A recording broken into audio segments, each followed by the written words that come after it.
பிரியா, பால் வாங்கிட்டு போனா ரூம்ல போய் கொஞ்சம் காஃபி வச்சு குடிக்கலாம். வாங்கலாமா? சரி, நான் வெயிட் பண்ணேன். நீ போய் வாங்கிட்டு வரியா? ம். ஏய் போலாமா? ஏய் ஏண்டி அழுகுற? என்னாச்சு? அவரை பார்த்தேன், ஒய்ஃபோட போயிட்டு இருக்காரு. ஏண்டி அவர் மேல இவ்ளோ பாசமா இருக்க, இவ்ளோ வருஷம் கழிச்சும் அவருக்காக ஃபீல் பண்ற, அப்புறம் ஏண்டி அவனை டிவோர்ஸ் பண்ணிட்டு வந்த? நான் அன்னைக்கே சொன்னேன், கேட்டியா? எங்க வந்துட்டு இருக்கு பாரு. உனக்கு வேணுங்கிறத செஞ்சு தராதவன் எப்படி உன்னை நல்லா பாத்துக்குவான்? ஆமாம் பிரியா, பாரு அப்பா சொல்கிறதான் கரெக்டு. நாங்கள் அன்றைக்கே உனக்கு படித்து சொன்னோம். எங்கள் பேச்சை நீங்கள் சொன்னது கேட்கவே இல்லை. இப்பயும் 1 மாதமாக போயிடல.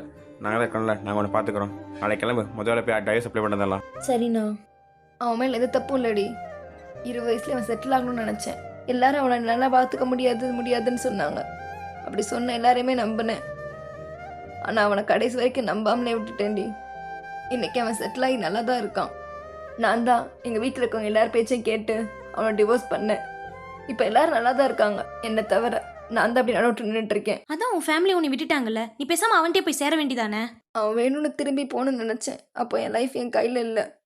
அவன் வேற யாரையோ கல்யாணம் பண்ணிக்கிட்டான். நீ எதுவும் கவலைப்படாத, நம்ம தலையெழுத்து இதுதான் இருக்கு. நம்ம என்ன பண்ண முடியும்? நீ வா.